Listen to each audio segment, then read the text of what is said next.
Bonjour à tous, je suis très heureuse de vous accueillir au Préhisto Museum, comme je suis très heureuse d'accueillir Imatera au Préhisto Museum. Bienvenue à toutes et à tous, je suis très heureux d'être parmi vous, d'être ici à Liège, moi qui suis liégeois d'origine et qui aujourd'hui vis dans le sud de la France, là où mon ami Charles, qui est cannois d'origine, vit aujourd'hui à Liège. On a fait des trajectoires un peu inverses, mais voilà, on se retrouve ici ce soir pour mon plus grand plaisir. Je m'appelle Christophe Seppels, je suis effectivement le président et directeur scientifique d'Imatera. Imatera, c'est quoi? C'est une société coopérative d'intérêt collectif. Une société coopérative d'intérêt collectif, ça veut dire quoi? D'abord, coopérative. Donc ça veut dire qu'on est tous à bord d'un projet commun où les modalités de pouvoir et de contrôle sont extrêmement clarifiées. Chacun a une voix dans les processus de décision. D'intérêt collectif, ça veut dire quoi? Ça veut dire qu'on a une gouvernance assez particulière où les salariés, les prestataires non salariés, les clients et tous les partenaires d'Imatera font partie de sa gouvernance. Donc on a un modèle organisationnel qui nous permet d'essayer de mettre en œuvre les principes que nous défendons de manière assez originale. Alors précisément, qu'est-ce qu'on fait? Nous sommes porteurs d'un accompagnement à la transformation des modèles économiques d'entreprise et des modes de développement territoriaux pour intégrer la soutenabilité et les contraintes physiques auxquelles nous sommes confrontés au cœur même des modèles. En gros, comment est-ce qu'on fait de la question de la soutenabilité, de la question du développement durable, de la question de la réarticulation d'une activité économique à son territoire, un élément de création de valeur inscrit dans les gènes même du modèle économique. Ça, c'est le cœur du réacteur d'Imatera. La plupart des choses, le retour qu'on nous donnait, c'était de dire on sent bien que nos modèles économiques ont des failles, on sent bien qu'il y aurait quelque chose à faire, mais on ne sait pas comment s'en saisir, et il nous faudrait finalement des exemples locaux. Il nous faudrait des entreprises qui sont nos voisins, qui sont nos partenaires, qui sont nos parties prenantes, qui entament cette démarche, cette transformation, pour qu'on puisse se rendre compte si oui ou non c'est appropriable, si oui ou non ça nous semble pertinent à notre échelle. Et donc, on s'est fixé comme mission au niveau de la SBF de Imatera Belgique, de créer un premier dispositif. Ça a pris du temps, parce qu'on a voulu le faire avec les parties prenantes territoriales, ce qui veut dire avec l'AEI à l'époque, donc certains représentants sont ici, qui nous a soutenus aussi dans le cadre de la mesure de l'économie circulaire, ce à quoi on est souvent très associé, et bien sûr avec l'aide de la région wallonne. Et on a pu monter un premier dispositif pilote avec 8 entreprises. Donc on a voulu, même au niveau de la taille et du périmètre des entreprises, nous montrer toute la diversité et la richesse de ce qu'on était capable de produire avec ça. Ça nous a pris 2 ans, donc un travail quand même acharné. On a commencé ce dispositif en 2017, il a duré 14 mois, pendant lesquels on a vraiment poussé les dirigeants et construit avec eux ce que pouvaient être de nouvelles visions inspirées de l'EFC pour leurs entreprises. Et on a clôturé ce dispositif au mois de juillet. Et on s'était promis de maintenant qu'on dispose de ce pécule, de ce patrimoine, de cette expérience locale, de demander aux dirigeants, de leur dire si vous pensez que ce que vous avez produit avec nous c'est qualitatif, aidez-nous à le rendre visible. Notre secteur d'activité, c'est l'informatique, les technologies de l'information. Donc on propose des services aux entreprises, moyennes et grandes entreprises, qui vont de l'ERP jusqu'à tous les développements applicatifs et toute la partie infrastructure système. Il y a 3 mots aussi? Allez, 8, parce que vous êtes sympathique. Non. Équipement sportif pour collectivité. C'est beau. Notre secteur d'activité est le musée acquérir, conserver, étudier et diffuser le patrimoine. Alors, Wouters, on est une petite PME d'une quinzaine de personnes, active depuis un peu plus de 90 ans dans la mécanique de précision. Et on conçoit et on fabrique, on installe des systèmes de pulvérisation, principalement pour l'industrie du béton actuellement. Moi, il y a eu une chose qui a vraiment attiré mon attention immédiatement dans la présentation du concept EFC, c'est comment sortir du cercle vicieux des modèles commerciaux volumiques, où on est malgré tout dans une époque où pour survivre, il faut croître. Pour croître, il faut vendre de plus en plus. Pour vendre de plus en plus, il faut consommer de plus en plus de ressources. Face à la concurrence et maintenir les marges malgré les prix qui s'érodent, on est de plus en plus acculé. Et le concept innovant intéressant qui a retenu mon attention dans l'EFC, c'est comment changer radicalement de modèle pour arriver à mieux vendre, à vendre beaucoup mieux le know-how, vendre l'expertise qui existe en région liégeoise, qui se maintient, et s'affranchir un petit peu des difficultés liées aux concurrences de pays à bas coût ou d'autres sociétés qui auraient moins de contraintes purement économiques. Donc simplement cette approche très différente et ce changement complet de point de vue a retenu mon attention et je me suis dit que ça valait la peine d'y réfléchir un peu plus en profondeur et de ne pas considérer ça comme simplement une jolie idée académique qui peut bien marcher dans les livres mais qui ne peut pas avoir de conséquences ou d'applications concrètes. Pour être simple, je dirais c'est parce qu'il n'y a pas de modèle économique dans le tourisme culturel que je me suis intéressé à l'EFC, parce que dans l'EFC, il y a une série de valeurs environnementales, sociales, qui sont là et qui me semblaient opportunes à tester, à chercher. Préhistomuseum a déjà fait un gros travail, c'est une entreprise muséale de 60 personnes. On est déjà dans un modèle entrepreneurial à la croisée du tourisme et de la culture. C'est donc aussi une organisation qui est déjà en holacratie, donc on est déjà dans des phénomènes d'intelligence collective et de collaboration. Et néanmoins, c'est une entreprise qui fait 38% de recettes propres, 62% de subsides publics, et le contexte global fait que les subsides publics ne vont peut-être pas durer, vont peut-être diminuer, et qu'il est important de chercher des voies de redéveloppement, mais qui ne sont pas sous le sceau d'une économie orientée volumique, nombre de visiteurs uniquement. Et donc, moi, j'ai constaté dans l'EFC qu'il y avait lieu d'aller interroger le modèle. Et ma conclusion, c'est que c'est un merveilleux modèle économique qui s'applique, mais vraiment bien au domaine de la culture, de la science, de la recherche et du tourisme. Voilà ce qui m'a amené. Et la réalité, c'est deux collègues qui m'ont obligé à m'y intéresser. Parce qu'au départ, je ne savais même pas que ça existait. Ils sont rentrés après avoir été voir la formation. Ils m'ont coincé dans un coin et m'ont dit Fernand, tu dois y aller. Alors j'ai obéi. Et chez vous, Christian, alors quel a été le moteur? La constatation qu'on était dans une impasse, donc nos clients sont principalement des collectivités publiques. Donc, qui dit achat public dit marché public, cahier de charges.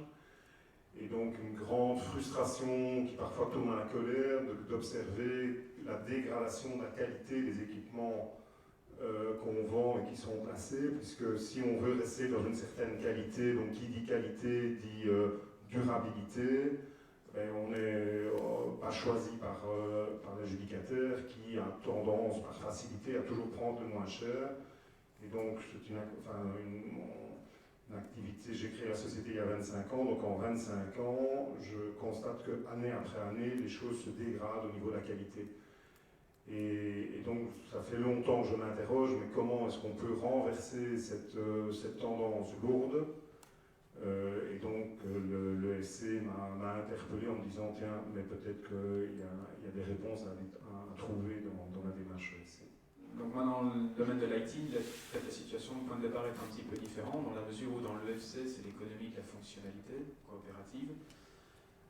L'économie de la fonctionnalité est quelque chose qui est déjà peut-être plus actuel, qui n'est pas tellement nouveau, dans la mesure où je pense que nous tous, on consomme plus la fonctionnalité des applicatifs, par exemple, au lieu de les acheter, ce qu'on faisait il y a quelques années, on n'achète plus de CD, on consomme Spotify, on n'achète plus on utilise des messageries, qu'elles soient Google, Microsoft, etc. On les loue, on ne les achète plus, etc. Donc c'est quelque chose qui nous impacte depuis déjà quelques années, qui s'intensifie très fort, à mesure où voilà, qui aujourd'hui, nous, en tant que Computer Lab, nous impacte énormément. Et c'est plutôt une notion d'une croisée de chemin où il y avait différents éléments.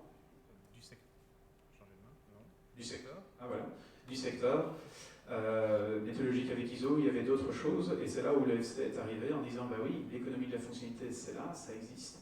Il y avait une approche positive aussi de l'EFC qui, contrairement à ISO qui capitalise sur le risque, on est plutôt sur l'opportunité, ou en tout cas c'est comme ça que moi je l'ai compris. Et oui, il faut y aller, mais il faut aller au-delà, et il y avait l'aspect coopératif. Et ça par contre c'est un élément que, oui, dans notre secteur qui est peut-être moins habituel. Et donc c'était cette curiosité de se dire, oui, l'économie de la fonctionnalité est là, mais il faut aller plus loin. Elle est positive, elle est source d'opportunités, mais il faut pouvoir aller l'explorer. Et c'est de là où a commencé mon intérêt pour l'EFC. L'intérêt de la démarche aussi, c'est évidemment de rassembler, en l'occurrence ici, 8 sociétés qui regardent dans la même direction, qui cherchent le même type de solution. Et donc c'est vrai que ça permet de se dire qu'on est dans le bon, d'avoir du soutien de ses pairs.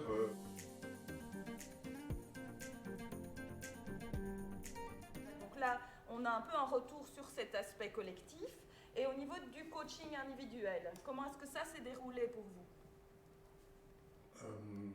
Comment ça s'est déroulé? Avec Charles d'abord. Voilà, donc bien. Disons que ça permet évidemment de rentrer plus dans le détail du projet, c'est ça l'intérêt. Bien entendu, même si on a une dizaine de séances, on ne peut pas aller... je veux dire, les séances collectives, c'était plus de la conceptualisation. Il y avait évidemment des réflexions sur la situation de chaque société, mais le coaching permet d'aller beaucoup plus loin et d'apporter des réponses un peu plus précises et de développer un projet plus précis avec chacun. Plus dans l'opérationnel peut-être. Tout à fait, mais donc ici l'objectif de l'expérience est clairement de venir avec des projets qui sont de préférence aboutis et qui génèrent de l'activité économique. Ce ne sont pas des réflexions en chambre, c'est vraiment des cas concrets, des projets concrets, mais on le verra je pense tantôt. Je pense que je peux en tout cas témoigner d'une difficulté que j'ai eue, mais ça m'est tout à fait propre en tant qu'entrepreneur. C'est pas toujours évident de se confronter à une démarche un peu théorique, conceptuelle. C'est des habitudes qu'on n'a pas trop en tant qu'entrepreneur. L'entrepreneur est plutôt dans l'action, même s'il faut de temps en temps réfléchir, ça fait du bien. Mais ici, la démarche nous oblige aussi à rentrer plus dans les concepts, donc c'est une difficulté enrichissante, mais moi je l'ai vécu aussi comme une difficulté, donc quelque chose, un pas à franchir.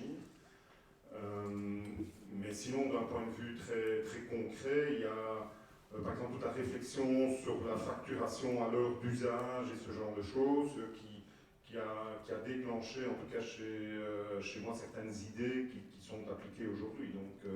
Donc ça, c'est le positif, c'est vraiment du très concret dans le projet. Le fait qu'il y ait 10 commissions assez espacées, avec un processus qui s'est étalé sur 12, 14, presque 15 mois, au début, ça m'a semblé a priori très très long et très très lent. Maintenant, après coup, je comprends tout à fait et je pense même que c'est indispensable que ça se soit passé comme ça.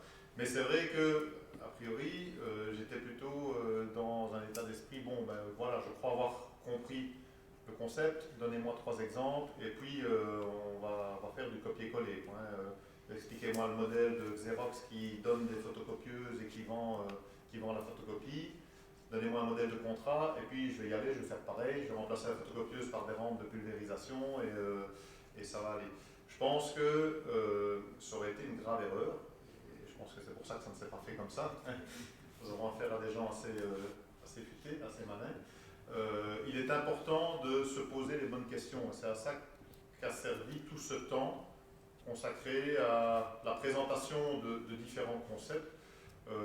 Moi, j'ai perçu ça surtout comme une opportunité de s'arrêter, de tirer le frein à main, de se poser, de pouvoir se poser certaines questions de fond sur, par exemple, la raison d'être de chacune de nos sociétés, ou quelles sont les richesses insoupçonnées, même si on les connaît ou si on a l'impression de les connaître de façon intuitive, ce qu'on appelle les ressources immatérielles de nos sociétés, c'est-à-dire tout ce savoir-faire, tout ce know-how, toutes ces choses que l'on pourrait beaucoup mieux valoriser. C'est important à certains moments de s'arrêter, de s'asseoir, de prendre un bic, de les lister, de partager ça avec des gens qui sont dans la même situation que nous, simplement pour se rassurer, voir est-ce qu'on va dans la bonne direction, ou bien pouvoir se tromper ensemble, faire marche arrière et repartir. Et ça, c'est important pour construire quelque chose de cohérent et qui a du sens. Simplement copier des modèles Michelin, des modèles Xerox ou des modèles de vente, de fonctionnalité, ça aurait totalement dénaturé la démarche. Et je pense qu'en faisant ça, on allait simplement passer pour des clowns face aux personnes qu'on est censé convaincre. C'est tellement différent, en tout cas dans mon secteur, qu'il faut bien maîtriser les différents concepts pour pouvoir essayer de bien les expliquer, de convaincre la personne en face de soi qu'il y a un intérêt pour elle aussi. Mais globalement, je trouve ça extrêmement riche parce que, en tout cas moi, ça m'a permis de me reposer pas mal de questions sur, on est une entreprise, on a un certain groupe de personnes, et qu'est-ce qu'on peut apporter à nos clients et aussi à toutes les parties prenantes autour de la société. Donc je parle des actionnaires, de la commune dans laquelle on est installé, des employés, de leurs familles, et ainsi de suite. C'est vrai que le mix de sessions collectives et de coaching individuel était très intéressant. En session collective, on est plutôt en train de rebattre les idées, mais c'est en session individuelle que l'on construit vraiment le modèle adapté à son cas, à sa société. Et donc moi, la proposition de valeur que j'essaye contre vent et marée de concrétiser, elle s'est construite dans les sessions de coaching individuel avec Audrey. Il y a certains outils aussi où on n'est pas habitué à utiliser, hein, la méthode focale pour essayer d'extraire de toutes nos idées la raison d'être de notre société, essayer de structurer un petit peu la réflexion. C'est un outil qui est très performant, mais simplement recevoir la formation et puis essayer soi-même de l'appliquer, ça n'aurait pas marché. Et donc, ça, c'est aussi des moments très très riches. Donc, oui, je dirais, moi, ce que j'en retiens, c'est surtout l'efficacité des sessions de coaching individuel. En tant qu'entrepreneur avide et impatient de mettre en œuvre certaines choses, mais l'importance aussi des sessions collectives qui sont plus dans la réflexion ou dans l'acquisition de nouveaux concepts. Pour moi, j'ai dit il y a deux moments forts. Si je mets, pour revenir vraiment sur le concept de Computerland et ne pas parler de l'échange entre nous qui était aussi un des bons moments, mais au niveau de l'entreprise, le retour, il y a déjà le fait de le partage en interne. Quand on revient avec des théories comme ça, c'est une chose, il faut les partager, c'est pas tout à fait évident, c'est un peu innovant, etc. Et de voir l'enthousiasme qui se crée tout de suite derrière et le fait que les gens s'imprègnent directement de ce concept est déjà extrêmement motivant et grisant pour pouvoir aller de l'avant. Et un deuxième moment fort aussi, ça c'est assez personnel, c'est qu'en fait, pour pouvoir passer d'un modèle à un autre, il faut comprendre le modèle dans lequel on est, définir son périmètre, pour pouvoir après définir l'endroit où on va aller. Et dans cette définition du périmètre de notre business model traditionnel, on se rend compte qu'on n'a pas tout, on n'a pas tout fait, on n'a pas fait le tour. On a oublié d'aller voir dans quelques coins assez régulièrement. Et il y a pas mal de poussière à aller enlever dans le cercle déjà traditionnel avant même de commencer à réfléchir à un nouveau modèle économique.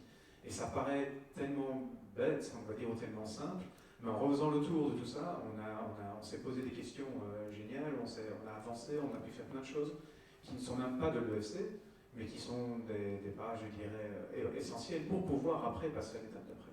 Donc avant même de rentrer dans l'EFC, c'est juste se rendre compte que s'arrêter, se poser les bonnes questions, remettre un peu en cause certaines croyances, aller revisiter peut-être certaines parties de nos process, aller voir nos clients, rediscuter avec eux, ouais, on ne le fait peut-être pas assez. Quoi.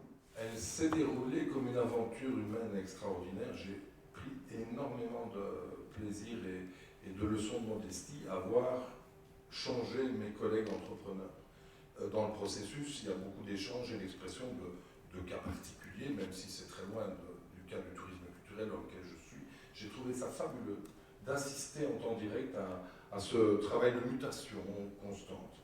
Et en termes de temps fort, je vais en retenir un tout gros, qui est ce basculement à un moment donné. Vous êtes dans une institution muséale, on reçoit des subsides publics, donc on doit faire des choses comme le service public le demande.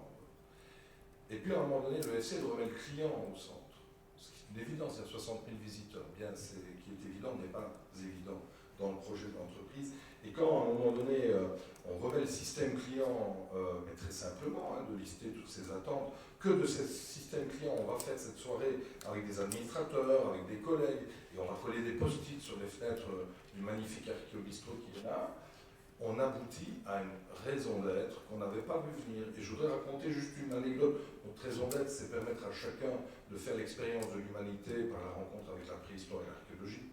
Pas plus simple. Il y a 4 composantes. J'en cite une, hein, parce que sinon je peux vous en parler, on va boire un verre juste après.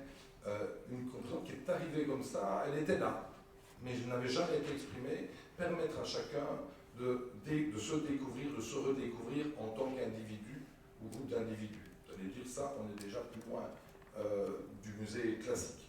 Et l'autre jour, un collègue de l'accueil est là, elle reçoit un coup de fil, bonjour, je suis professeur de sophrologie. Est-ce que je pourrais venir faire un exercice de méditation dans la grotte de Ramioul? Avant le FC, on aurait dit, mais qu'est-ce qu'il vient faire dans un musée, ce mec-là? Depuis le FC, bien sûr, monsieur, on a créé le temps qu'il fallait pour que ce nouveau client, inattendu, avec une nouvelle proposition de valeur, c'est même le client, il était accueilli parce que le moment fort de tout ce qu'on a vécu, c'est qu'à un moment donné, cette raison d'être qui a été travaillée, qui émerge de l'équipe, elle réanime entièrement l'ensemble du process. Et alors, juste une anecdote, le jour où je me suis aperçu que j'étais en posture causale et qu'en fait j'étais en train de devenir, de prendre une nouvelle posture effectuale, alors là, ça a été un choc émotionnel. Vous savez, on a tous été formés à dire on va aller là, donc on va faire un rétro-planning, on va y aller là. Et la posture effectuelle, c'est juste accepter que tous les paramètres que l'on a sous les yeux, qu'ils soient immatériels ou matériels, nous permettent d'aller, sans savoir vraiment avec quelques méthodes, trouver des ressources nouvelles. Et il y a des miracles qui se sont passés. Ça, c'est des moments fabuleux. Et donc, puisque je nous demandais les moments forts, ben voilà, j'ai choisi ces deux-là. J'en ai encore d'autres, mais c'est pour plus tard. Alors que ici, c'est un... Tu parlais aussi de présent. Est-ce que c'est toujours dans le présent? C'est tout à fait dans le présent, parce que c'est un chemin, enfin, dans ce qui nous concerne en tout cas. C'est pas parce qu'on a fait une formation où il y a eu des séances de coaching, etc., qu'on d'un coup, super, on a le pin, et on y est. C'est une démarche qu'on a entreprise, qu'on essaye d'infuser petit à petit à travers de notre organisation, à travers les différentes parties prenantes qui sont là, et qui petit à petit est en train de prendre forme. Donc c'est, de fait, on le vit aujourd'hui comme le présent, parce que ce sera encore notre présent demain, et ça va continuer. Quand on repense tous ces processus, quand on repense sa façon de faire, quand on repense à différents éléments qui font partie de l'EFC, ben, quelque part on fait évoluer toute l'entreprise, et avec comme output la sortie dans ce qui nous concerne en tout cas, d'un produit, que nous avons co-créé avec un client, avec une nouvelle façon de voir le marché, voilà, c'est vraiment une nouvelle expérience pour nous. Et aujourd'hui, bah, ce produit, il prend forme, il vit d'une certaine façon, il nous a transformés à un point tel que c'est une nouvelle organisation qui verra le jour d'ici quelques mois, enfin au 1er janvier. Et c'est un point aussi sur lequel qui pour moi est un élément essentiel aussi dans l'EFC, c'est que oui, c'est chouette, la théorie elle est super, on s'entend bien, on a vraiment passé une super aventure humaine, mais au-delà de ça, c'est aussi économiquement quelque chose qui prend beaucoup de sens. Quand on parlait de migrer vers l'économie de la fonctionnalité, par exemple, c'est bien, mais nous on fait des projets à 200 000 euros, passer de projet à 200 000 euros à facturer ses clients 100 euros par mois par user, honnêtement, ici on dit on représente 500 emplois, il y a 500 emplois qui sont en jeu. Même si le terme et tout ça est très sympathique, très bisounours comme tu disais, la finalité elle est extrêmement sérieuse.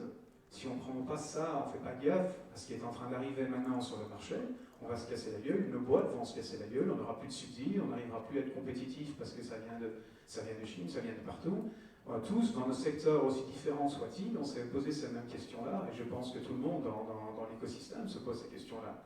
Donc la finalité, elle est extrêmement importante, et être capable de profiter de ces éléments-là, au lieu d'en créer, on va dire, des faiblesses qui pourraient mettre à perte nos compagnies, nos entreprises, de pouvoir en sortir des produits et des services, et voir le monde différemment, extrêmement important pour conserver l'emploi qui existe aujourd'hui.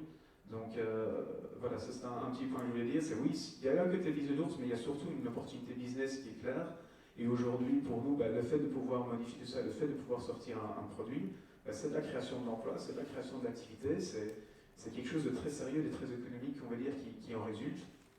tout ça dans la bonne humeur et voilà. Donc Computerland traditionnellement, donc on a un intégrateur de services IT, donc on prend des solutions IT, on les met en place et donc on fait des projets informatiques dans des entreprises. Donc c'était plus le côté technologique, capable de bien connaître la technologie, de bien conseiller le client et puis de pouvoir implémenter le projet. Ça je dirais c'est plutôt la partie traditionnelle. La nouvelle partie ici, elle est beaucoup plus concentrée sur l'efficience que le client va pouvoir en retirer. Quelle est la valeur que nous apportons réellement? Et étonnamment, en posant ces questions-là, on change complètement le débat. D'un point de vue traditionnel, comme toujours, il y a un prix par jour. C'est souvent là-dessus qu'on va se disputer, puis on fait fois le nombre de jours et on arrive à un prix pour le projet. Ici, c'est différent. On va essayer de positionner le débat sur quelle est la valeur qu'on va pouvoir créer. Et pour pouvoir résoudre ça, il faut déjà fortement s'intéresser au client. Qu'est-ce qu'il cherche? Quels sont ses process? Quelle est sa problématique dans son métier? Et pouvoir y apporter, être même apporteur de solutions, à pouvoir anticiper les questions, être beaucoup plus en amont. Et donc dans le changement, pour répondre à ta question, c'est ce déplacement de nous vers nous, parce que c'est la technologie, c'est le machin, c'est notre métier, au métier du client, quel est son métier à lui, quels sont ses problèmes à lui, et ensemble, comment allons-nous pouvoir répondre à cette thématique-là. Et quand on déplace, ça paraît peut-être un petit peu, c'est théorique, mais quand on déplace dans la réalité le sujet là-dessus, on n'a plus du tout les mêmes conversations. Et comme je l'ai dit, nous ici, le produit qui en est sorti, on l'a construit avec un client, pour lui, et c'est en mettant les compétences, métiers de chacun et business de chacun qu'on a réussi à sortir une solution. Donc c'est sur une autre initiative que celle dont j'ai parlé tout à l'heure, où au final, on s'intègre, on coopère avec une organisation, on va dire, qui a développé quelque chose de gratuit, mais en l'intégrant et en y rajoutant notre couche, ça répond vraiment à un besoin business pour un type d'organisation. Et donc il y a cette espèce de nouvelle relation qui se crée, il y a une coopération, c'est bien entre différentes entités, mais au final on se retrouve à avoir des clients qui viennent développer chez nous un produit qu'ils vont eux-mêmes utiliser par la suite. Ça devient un petit peu... c'est juste des relations qu'on n'a jamais eues, on quitte le chemin du fournisseur, tu sais combien ta journée, on travaille véritablement ensemble. Comme je l'ai dit tout à l'heure, on est dans le début de l'EFC, je ne sais pas si j'ai un élément assez éloigné ou pas, mais c'est un chemin qui prend, c'est une nouvelle relation qui est beaucoup plus agréable au quotidien pour tout le monde. On n'est pas dans cette relation de méfiance, on bosse ensemble. Nous sommes une société technique, on est des techniciens, des ingénieurs, et avant l'EFC, le but de nos vies, c'était de créer les meilleurs produits, concevoir et fabriquer les meilleurs produits, dans l'espoir de convaincre un maximum de clients de les acheter, d'acheter nos systèmes de pulvérisation. Donc on était vraiment dans la démarche, essayons d'être techniquement les plus efficaces pour pouvoir les vendre le plus cher possible, ou pouvoir convaincre les clients que le prix le plus élevé possible qu'il peut mettre, ça vaudra un petit peu le système qu'il va acheter. Et donc, on était vraiment dans une démarche, chaque produit vendu c'est une marge, et plus je vends des produits, plus je gagne bien ma vie, et la vie est belle. Ce qu'a changé l'EFC, c'est de complètement remettre en question ce modèle commercial. On s'est posé la question, mais nos produits, qu'est-ce que les clients, qu'est-ce qu'ils peuvent en faire?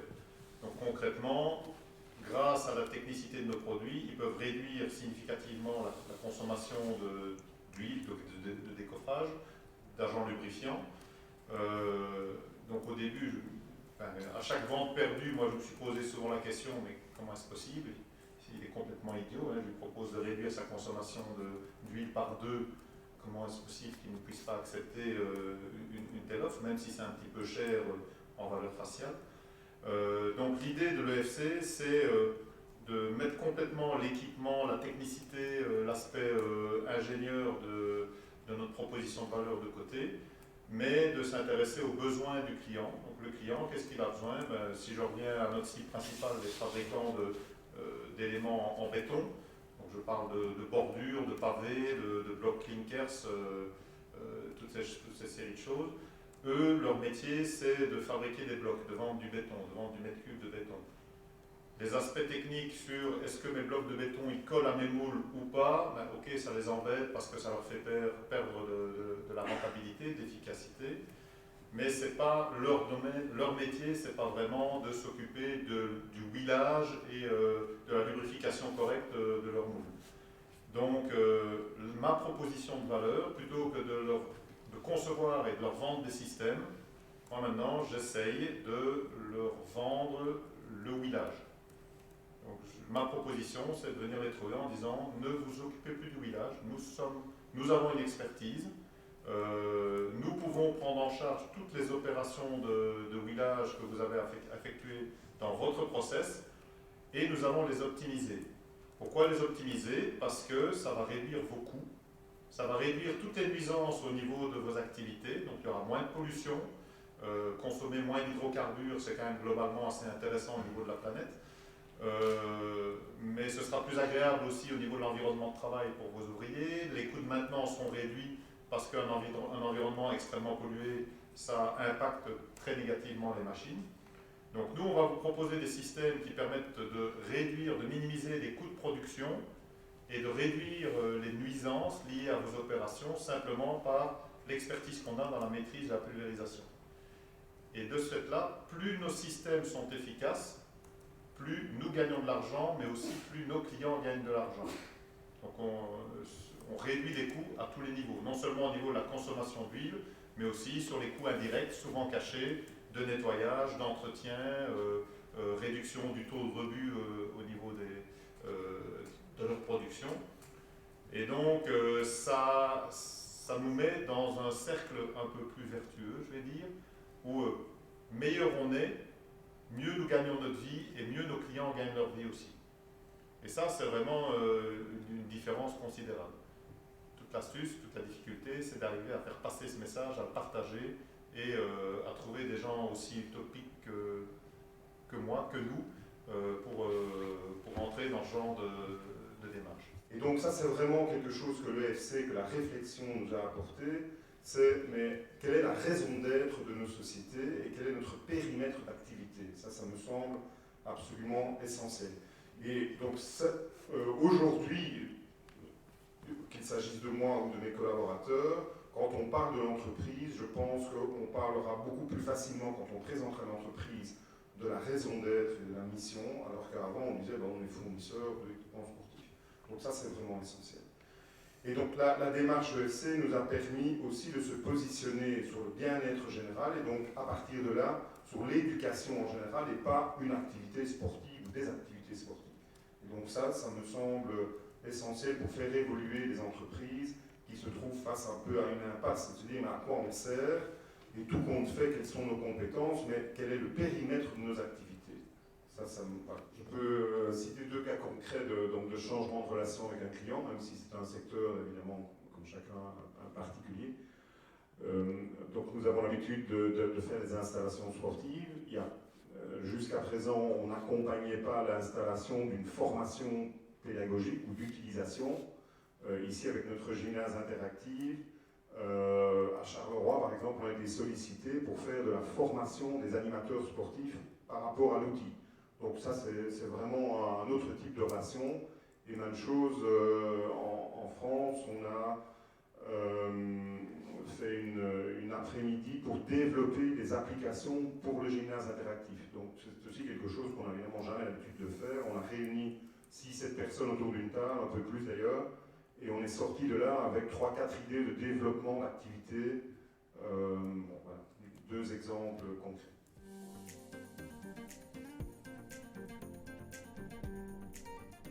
Quel impact l'EFC a eu au niveau du Préhistomuseum, c'est-à-dire au niveau d'une entreprise ici muséale? De nouveau possible par rapport au projet économique. La question initiale, c'était qu'est-ce qu'on va devenir si les subsides diminuent ou s'interrompent. Il faut qu'on trouve de nouvelles voies de monétisation. C'était la raison principale de notre entrée en EFC. Et alors, grâce à la méthode, où simultanément on analyse ses ressources matérielles, ses ressources immatérielles, on brasse le tout, on retourne au système client, on reconvoque sa raison d'être, et petit à petit on voit émerger des choses qui sont sous notre nez, mais vraiment elles sont là, et qu'on n'a pas activées, et qui permettent tout d'un coup de dire mais mon Dieu, 5 nouvelles propositions de valeur ont émergé de ce processus. On est à la fin d'un prototype, il va falloir soigneusement les reprendre une à une pour en vérifier l'efficience, Mais alors, donc pour vous donner un exemple tout simple, c'est sûr qu'on est un musée, on est dans la culture, et on avait déjà dans notre ADN l'intention de faire des visiteurs, des cracks, des citoyens responsables, acteurs curieux, solidaires, etc. Hein, je suis un sociologue. Et puis alors on se rend compte qu'on a des collègues qui font des formations pour les enseignants sur l'apport justement de la préhistoire à l'éducation, à la citoyenneté. On regarde le monde dans lequel on vit et on se dit mais il y a des cours de rien là, pour le moment qui sont en train d'être donnés, des cours d'éducation à la philosophie et à la citoyenneté. Ben, si on active ce savoir-faire, hein, cette fonction de créativité, cette capacité d'aller faire un véritable produit pédagogique d'éducation à la philosophie et à la citoyenneté, vous êtes dans le premier musée de la Fédération Wallonie-Bruxelles où il va y avoir des excursions en cours de rien.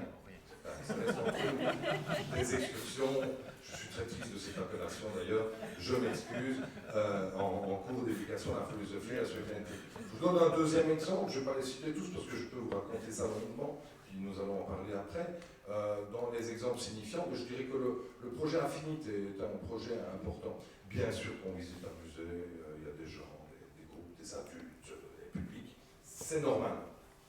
Mais vu la nouvelle raison d'être, ça nous a permis de recaler le côté existentiel qui était déjà dans notre ADN, mais de le formuler en version client et de se rendre compte que le Praehistomuseum, avec ses 30 hectares, ses 12 expositions, ses expériences outdoor, eh bien, on devait peut-être le déstructurer pour faire ce qu'on appelle du tourisme affinitaire. À terme, c'est un processus avec la technologie et sans la technologie, c'est-à-dire avec les savoir-faire de l'équipe, mettre en place une visite qui vous ressemble. Vous êtes heureux, aujourd'hui, la visite au Praehistomuseum, eh bien, elle pourrait être celle-là pour vous. C'est-à-dire déconstruire le système de consommation pour entrer dans un système de consommation. Il faudra quand même bien payer l'entrée, mais ça change et ça ouvre le potentiel. Et alors, le dernier que je vous cite sur les 5, le troisième, c'est pour vous donner des cas tout à fait concrets. En faisant l'analyse des ressources matérielles du Praehistomuseum, on a 30 hectares là-bas, et on ne s'était pas encore rendu compte que ces 30 hectares étaient peut-être une ressource exceptionnelle pour nous. Et donc est venue très naturellement l'analyse de ce lieu inspiré par la préhistoire qui peut inspirer notre futur. C'est aussi écrit dans notre raison d'être. Et puis on est arrivé sur le projet pour la clientèle des entreprises, pour la clientèle des événements, d'envisager d'utiliser le lieu autrement, c'est-à-dire de faire des propositions inspirantes pour les entreprises d'aujourd'hui qui vont venir co-construire avec leurs employés leur propre projet avec un warm-up, avec une inspiration qui est qualifiée, inspirée par le lieu. Et nous voilà partis avec un potentiel et un chantier énorme. Et je peux encore vous en raconter deux autres, mais ce sera un peu plus tard. Donc l'ESC a ouvert pour nous des voies nouvelles. À l'heure où je parle, il va falloir les travailler finement, mais alors ça permet aussi, très concrètement aujourd'hui, dans le business model d'aujourd'hui, d'envisager des notions comme la perte acceptable, qui n'étaient pas envisageables avant d'être passées dans le processus, et de parler enfin, et je me tais, d'économie dans le monde culturel. D'économie pour de vrai, à proprement parler. Vous savez, dans le monde culturel, l'économie qui est parfois considérée comme un gros mot, voire comme un péché, avec l'efficience économique, l'efficience d'usage, mariée à l'efficience environnementale, sociale et monétaire, bien sûr.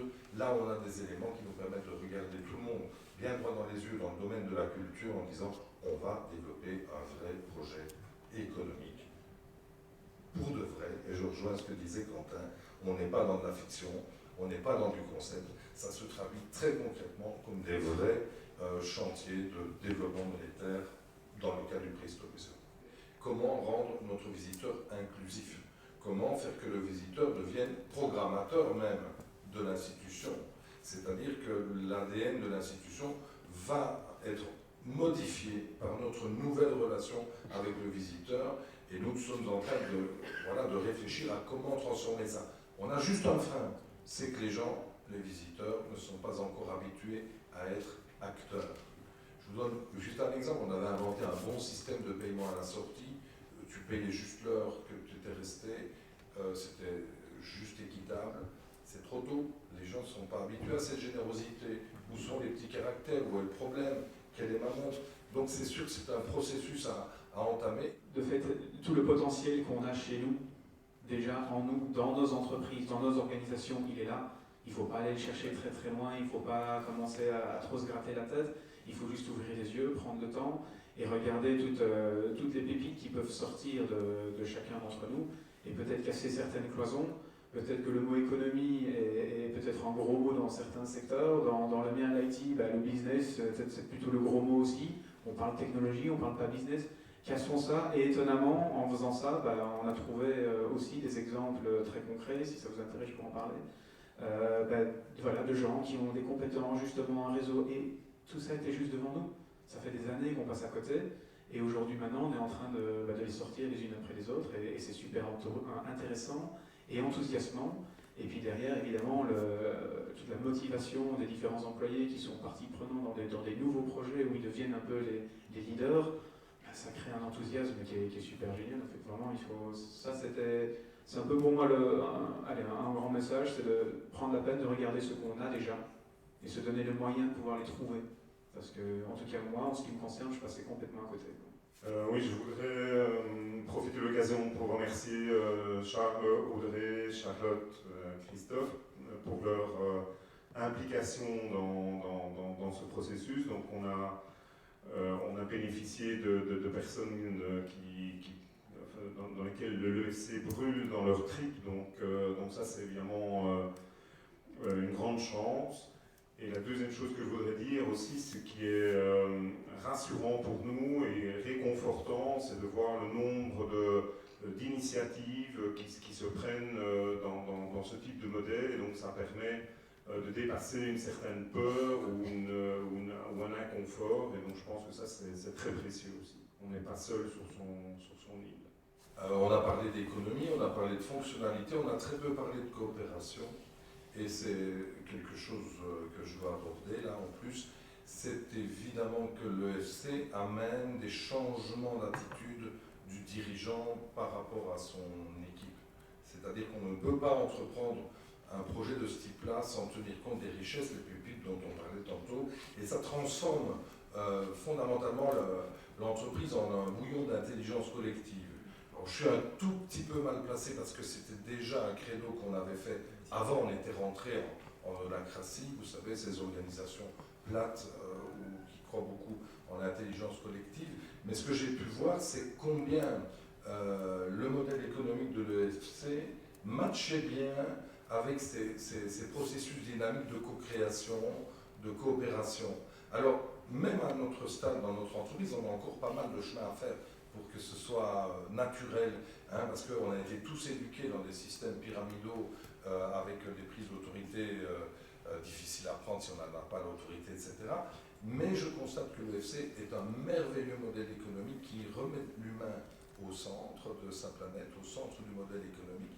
Et là, ça représente tout un chantier de révolution sociale dont on aura besoin car il n'y a que d'hommes et de femmes qui constituent la richesse des entreprises.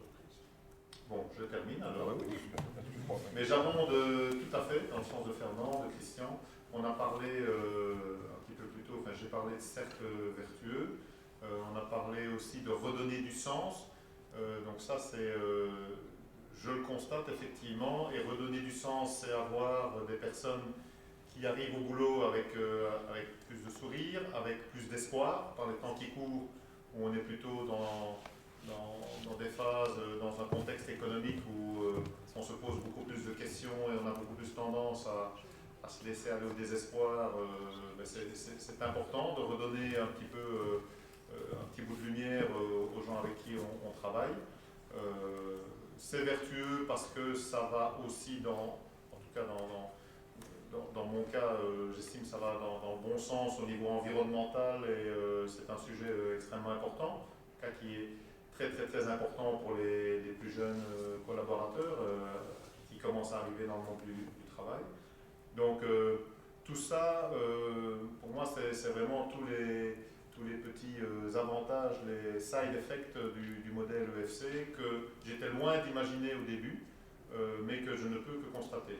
Moi, la seule chose, on en parle très régulièrement ensemble, le seul élément de frustration que je peux avoir, c'est que je me sens seul.